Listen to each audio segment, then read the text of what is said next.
और यहाँ का आमदार अतुल सावे है। तो मेरी आपसे गुजारिश है कि इन तमाम तरक्याती काम के लिए आपको 20 नवंबर के दिन अपने के कोड का सही इस्तेमाल करना पड़ेगा। मैं एक और बात आपके सामने रखना चाहता हूं, वो ये है कि बीजेपी के इशारे पर, नरेंद्र मोदी के इशारे पर इम्तियाज़ जलील की कामयाबी को रोकने के लिए यहाँ पर ऐसे कई लोगों को खड़ा कर दिया गया जिनका मकसद जीतना नहीं है। उनका मकसद सिर्फ इतना ही है कि इम्तियाज़ जलील और मजलिस इत्तेहादुल मुस्लिमीन का उम्मीदवार यहाँ से आमदार मुंतखब ना हो जाए। इसीलिए ये लोग अपने आप को बेचकर औरंगाबाद के इत्तेहाद का सौदा करना चाहते हैं। मैं उन लोगों से कहना चाह रहा हूं, क्या तुम्हारा ज़मीर तुमको इस बात की इजाज़त देगा कि तुम रात में जाकर आराम की नींद सो सकोगे?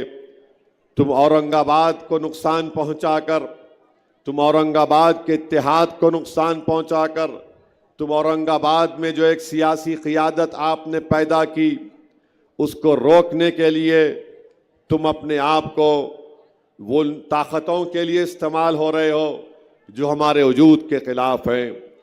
आज मैं आपको बता रहा हूँ, ये जितने आज़ाद उम्मीदवार या फिर जो समाजवादी पार्टी से उम्मीदवार खड़े हैं, ये तमाम के तमाम उन दुश्मनों से मिले हुए हैं जिनका रास ताल्लुक़ उस शख्स से है जिसने हमारे नबी करीम सल्लल्लाहु अलैहि वसल्लम के शान में गुस्ताखी करने की कोशिश की। आज इम्तियाज़ जलील की मुखालिफत किस बुनियाद पर की जा रही है? मैं ये दावा तो नहीं कर रहा हूँ कि इम्तियाज़ जलील बड़े फरिश्ते हैं। मैं ये दावा ज़रूर कर रहा हूँ, इम्तियाज़ जलील एक इंसान है। मैं ये भी कह रहा हूँ कि हो सकता है इम्तियाज़ जलील से गलतियाँ भी हुई होंगी, इंसान है। मगर इम्तियाज़ जलील से असल गुस्सा और बुग़्ज़ इस बात का है कि इम्तियाज़ जलील जब रुकने पार्लिमान बनकर औरंगाबाद से गया तो भारत की पार्लियामेंट में मैंने कई ऐसे सीनियर पार्टी के, मुख्तलिफ सियासी पार्टियों के बड़े बड़े सीनियर मेंबर ऑफ पार्लियामेंट की ज़बान से सुना कि ओवैसी साहब, ये पहले मर्तबा का एमपी इम्तियाज़ जलील है, बड़ी खूब तरीके से अपनी बात को रखता है, बड़ी दिलेरी से अपनी बातों को रखता है और बहुत स्टडी करके आता है। यही बात मजलिस के मुखालिफिन को हजम नहीं हो रही थी कि आखिर कौन है यह शख्स जो औरंगाबाद की गली कूचों से निकलकर भारत की सबसे बड़ी पंचायत के ऐवान को हिला के रख दे रहा है। आखिर ये कौन है वह शख्स जो पहली मर्तबा जीत कर गया और हर मसले पर और ख़ास तौर से अपने क्षेत्र औरंगाबाद की तरक्की के लिए लड़ रहा है? यही इम्तियाज़ जलील था जिसने औरंगाबाद एयरपोर्ट पर एक फ़्लाइट आती थी, आज इम्तियाज़ जलील की नुमाइंदगी पर कम से कम 8 से 10-12 फ़्लाइटें औरंगाबाद एयरपोर्ट पर आती हैं। इन लोगों को ये परेशानी लागत हो गई कि हमने एक एमपी को जीतते हुए देख लिया, मगर कोविड का ज़माना आया तो इम्तियाज़ जलील हाई कोर्ट को जाकर हाई कोर्ट के सामने खुद खड़े होकर ये कहा कि औरंगाबाद के अस्पतालों में कई डॉक्टर और कंपाउंडर की वैकेंसियाँ हैं, उसको पुर किया जाए। इम्तियाज़ जलील के ही नुमाइंदगी पर कोर्ट में लड़ने पर कोर्ट ने आर्डर दिया तो मुखालिफिन मजलिस को ये बात पसंद नहीं आई कि शख्स हाई कोर्ट में भी जाकर लड़ रहा है। फिर गरीबों के घर का मसला आया तो इम्तियाज़ जलील पार्लियामेंट की अर्बन डेवलपमेंट स्टैंडिंग कमेटी के मेंबर थे। इम्तियाज़ जलील ने पार्लियामेंट में कई मरतबा PMAY के तहत औरंगाबाद के गरीबों के घर के लिए उस स्कीम में औरंगाबाद की जनता के लिए लड़ता रहा। इनको ये बात पसंद नहीं आई। यहाँ पर पीने के पानी के लिए इम्तियाज़ जलील लड़ते रहे, इनको पसंद नहीं आया। इनको ये बात भी पसंद नहीं आई कि ये कौन शख्स है जो 20 साल के बाद महाराष्ट्र में एक मुस्लिम अक़लियत का MP जीत कर आया है और ये तमाम काम बड़ी बेबाकी से और बखूबी अंजाम दे रहा है। फिर आपने देख लिया कि जब पार्लियामेंट का इलेक्शन आया तो तमाम ताकतें एक हो गई, चाहे वो नाम निहाद सेकुलर हो या आरएसएस हो या शिवसेना हो, सब ने मिलकर इम्तियाज जलील की कामयाबी को रोकने के लिए एक हो गए। महाराष्ट्र में 48 लोकसभा की सीटें हैं, एक ही मुसलमान लड़ रहा था अक़लियतों की तरफ से, सब ने मिलकर इम्तियाज जलील को हराने के लिए कोशिश में लग गए और नतीजा आपने देख लिया कि इम्तियाज जलील की कामयाबी को रोक दिया गया। मेरे अजीज दोस्तों और बुजुर्गों, महाराष्ट्र के गरीबों ने अपनी एक आवाज को खोया, महाराष्ट्र के दलितों ने अपने एक हमदर्द को खोया, महाराष्ट्र के मराठाओं ने उनकी एक आवाज को खोया, महाराष्ट्र के धंगर समाज ने जो उनके लिए लड़ रहा था पार्लियामेंट में, जिसने अहल्याबाई होलकर का जिक्र किया, वो एक अपनी आवाज से महरूम होकर रख गए। औरंगाबाद की आवाम ने अपने एक बेबाक आवाज को पार्लियामेंट में खो दिया।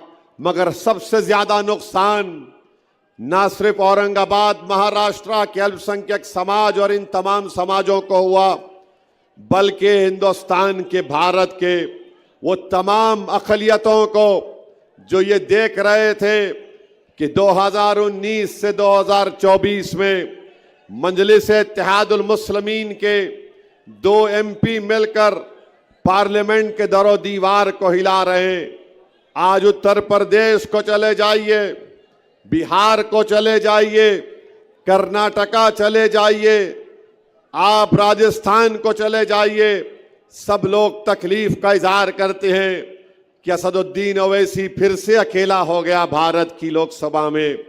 मेरे अजीज दोस्तों और बुजुर्गों, मैं नारेगांव की जनता से अपील कर रहा हूं, मैं औरंगाबाद ईस्ट की जनता से अपील कर रहा हूं, हम जिन जालिमों के मंसूबों का और उनके साजिशों का शिकार हो गए, अब के बार 20 नवंबर को मेरी आपसे इस्तिदवा है, इल्तिजा है, गुजारिश है कि आप उन जालिमों को उनके नापाक मंसूबे में कामयाब होने मत दीजिए।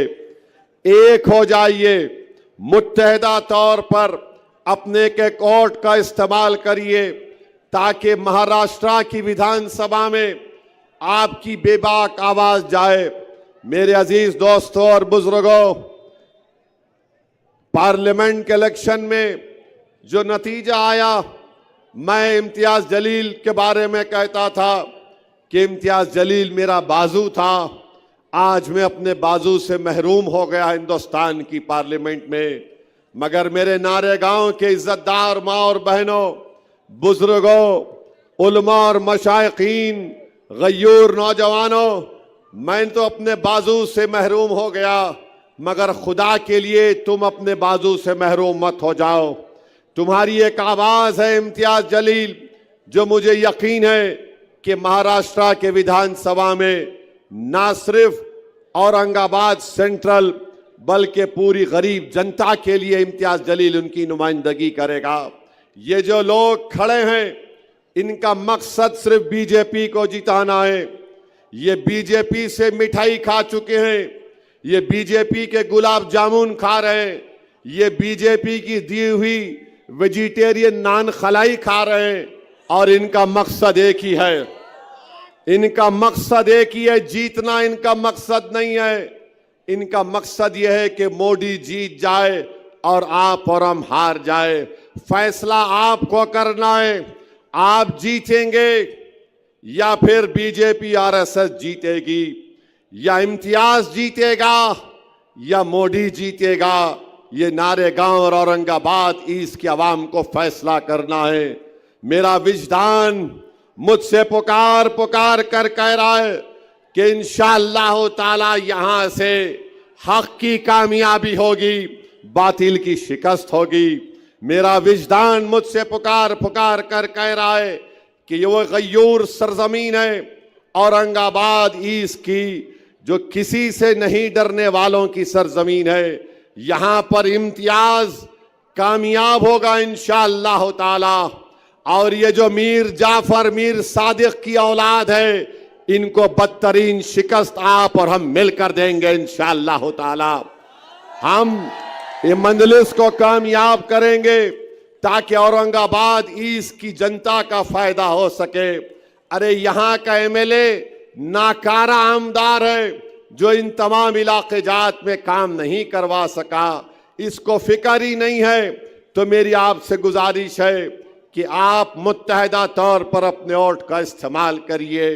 मैं कलाम में तकरार का आदी नहीं हूं, मगर जो लोग आज मंजलिस की मुखालिफत में गुफ्तगू कर रहे हैं, रिकेक हमले कर रहे हैं और पर्सनल अटैक कर रहे हैं, मैं उनसे इतना ही कहना चाह रहा हूं, याद करो 2014 को, याद करो 2014 को, जब तुम राष्ट्रवादी कांग्रेस में थे और तुमने अपने साथ राष्ट्रवादी कांग्रेस के एक बहुत बड़े मुस्लिम नेता के साथ दिल्ली में मेरे घर पर वक्त लेकर मिलने को आए थे। मैं तुमको जानता भी नहीं था, तुम मेरे घर को आए और उसमें एक शख्स थे जिनका नाम वो आले रसूल सादात थे।